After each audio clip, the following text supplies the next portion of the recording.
Should going back to paper ballots be on the ballot? Let's get dialed in.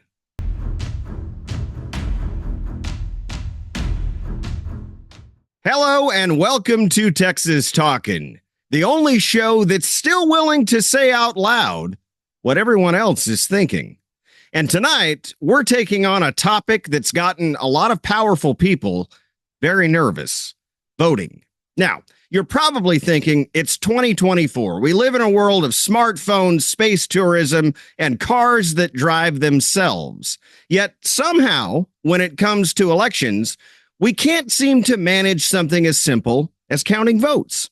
Why? Well, because we handed over the job to electronic voting machines, a system so high-tech it can accidentally flip a candidate's name, misplace your ballot, and sometimes, let's be honest, feel like it's voting all by itself. There are now several documented instances just this election cycle in which a voter selected Ted Cruz on the voting machine, but their printed ballot, the one that actually gets counted by a computer, showed a vote for Cruz's opponent. And what's really incredible is that we're told we're supposed to trust these things, even though most of us have trouble getting our coffee machine to work consistently.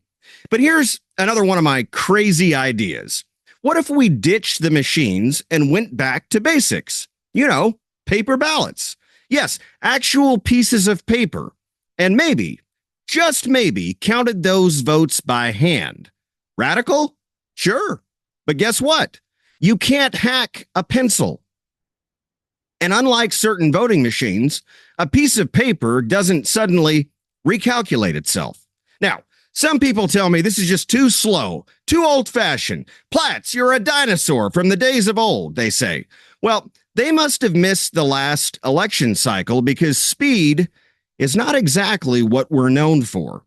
We had states taking so long to count votes, it was like watching paint dry, except with less excitement.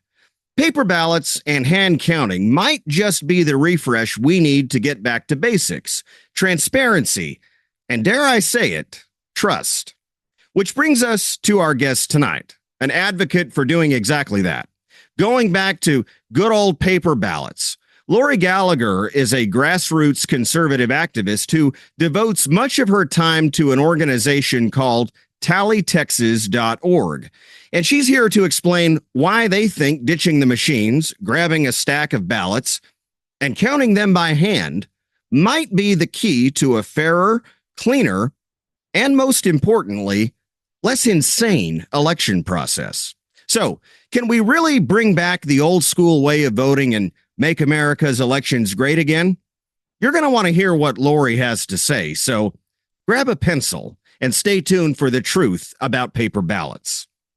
And joining me now for her first appearance on Texas Talkin with tallytexas.org is Republican conservative activist Lori Gallagher. Lori, welcome. Thanks for coming on.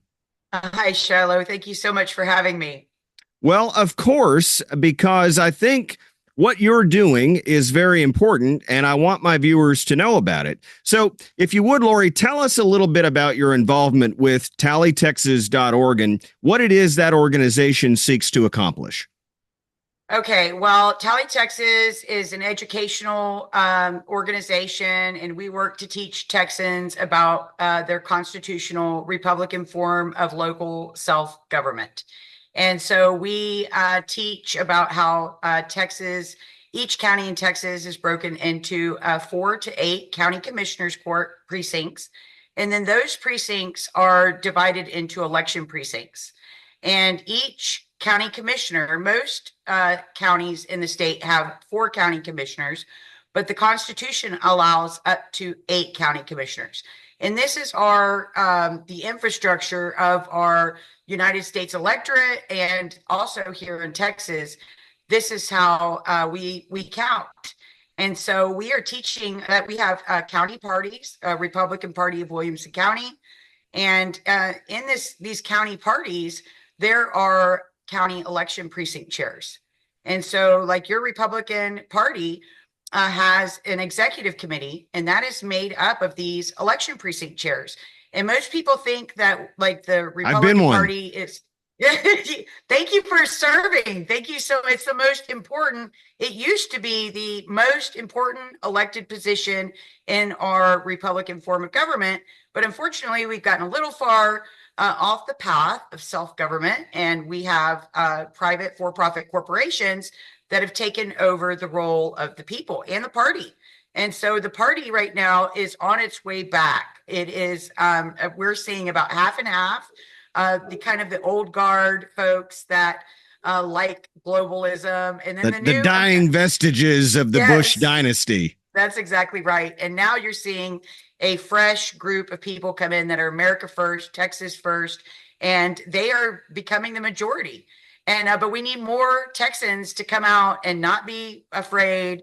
Join the fight club in your county party and be an election precinct chair, because ultimately the direction of the Republican Party of Texas is we are going to no electronic voting systems, and we are going to restore a government of the people, by the people, and for the people. So I want to draw down a little bit more on this focus you've had on election precinct chairs. How can people impact efforts to move us back to hand-counted paper ballots in Texas by becoming precinct chairs?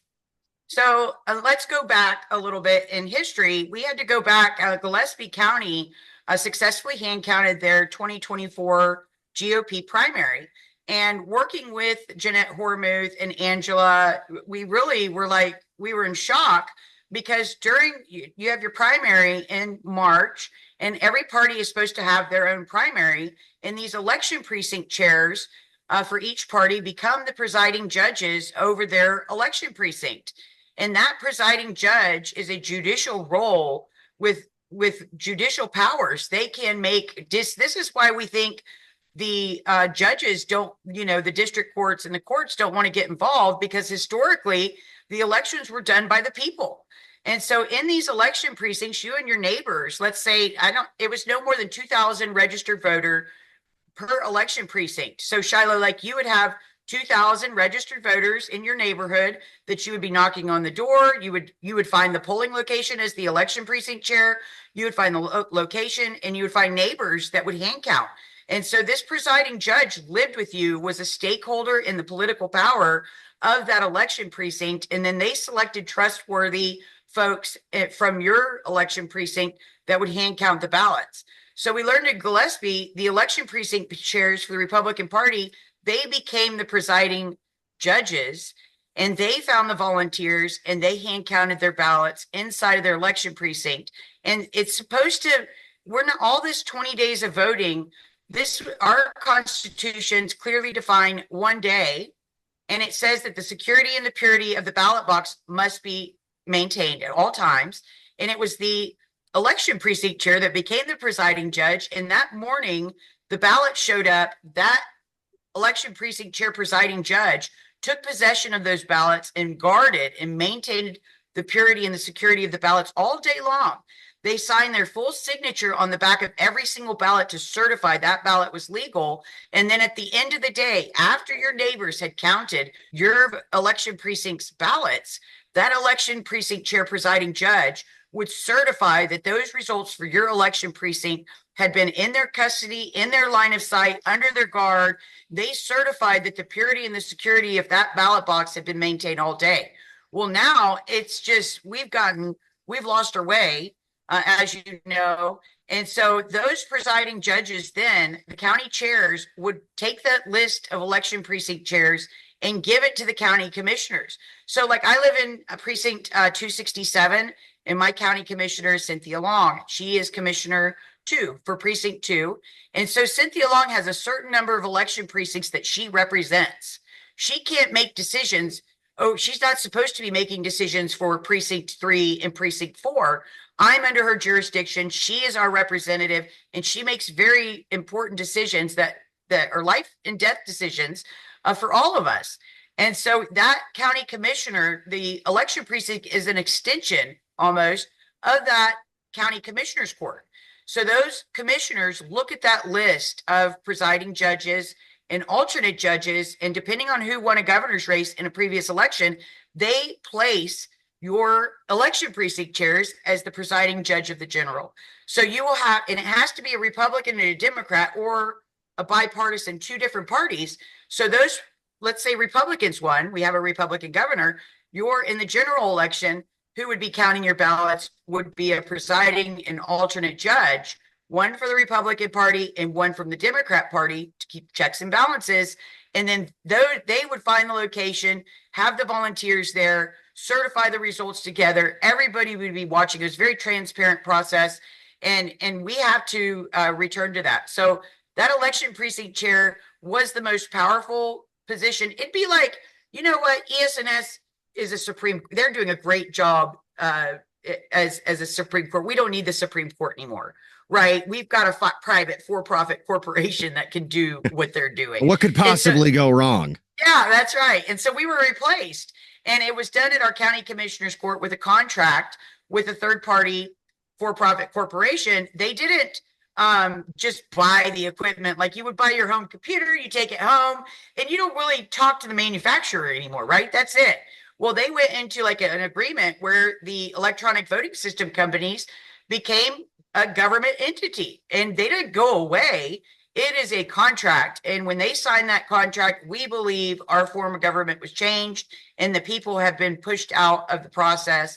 And the election precinct chairs now are like door knockers for the folks. And so we're trying to restore, we trust the people to count our ballots more than we do a private profit corporation.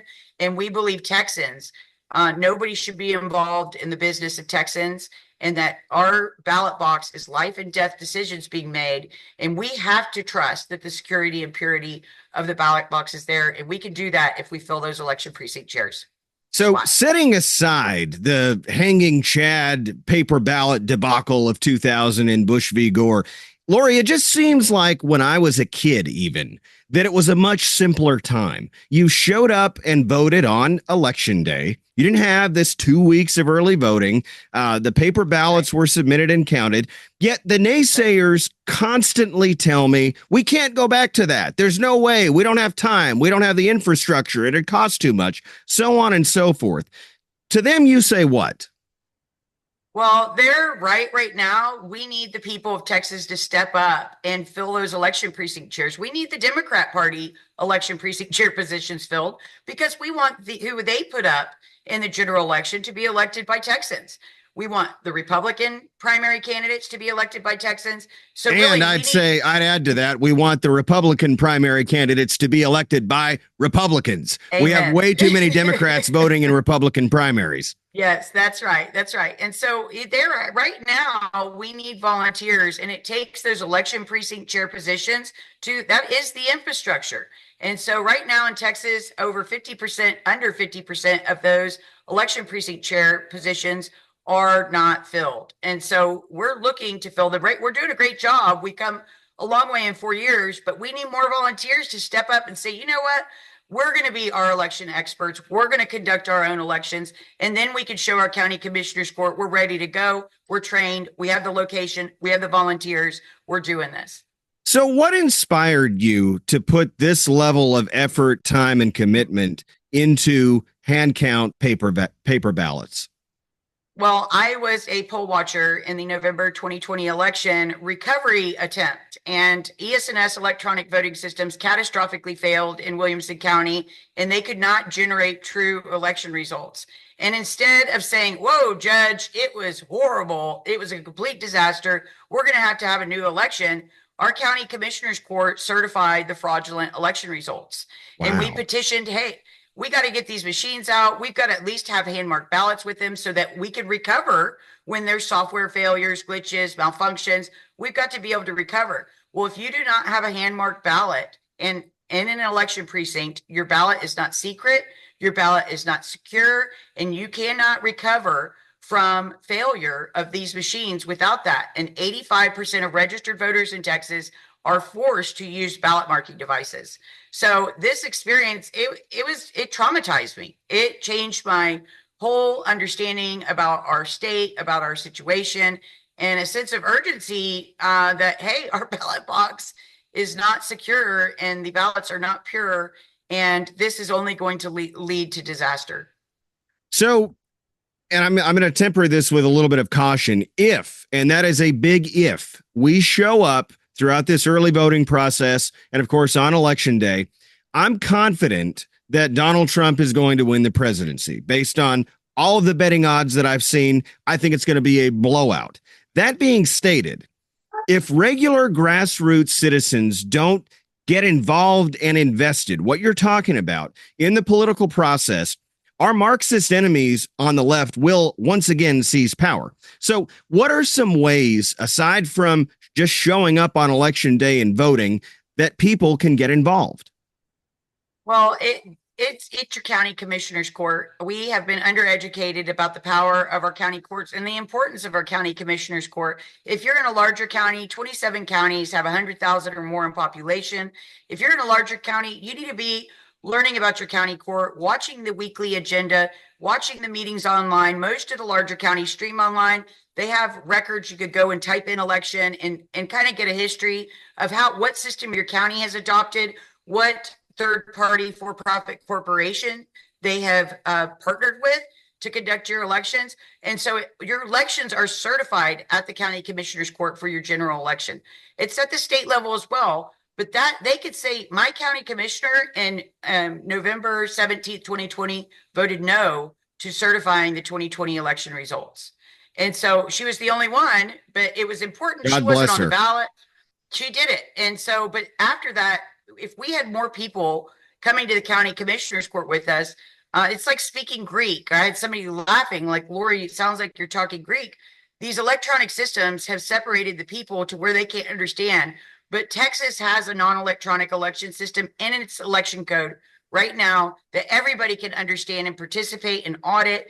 And so we need everybody to join us at our county commissioners' courts, petitioning our county commissioners to adopt the non-electronic system and spreading the word that, hey, Texas, our representatives of yesteryear put in protections for us, kept that system in place. We have a system, and Gillespie County improved it and created the Echo 65 hand count system. We just need Texans to say, you know what, we're done with this nightmare. We're going back, and we need to get the infrastructure in place and volunteer to do it. The organization is called tallytexas.org. That's www.tallytexas.org. Folks, we're going to be back, Texas Talkin is, after the election for analysis and insights, and hopefully to celebrate a Trump and Ted Cruz victory. Lori, I want to thank you for taking time to come on and talk to us tonight. I appreciate the effort to get back to paper ballots and hand counting. Thank you so much, Shilo, for having me. God bless you. Yes, ma'am. May God bless you, and may God continue to bless the great state of Texas.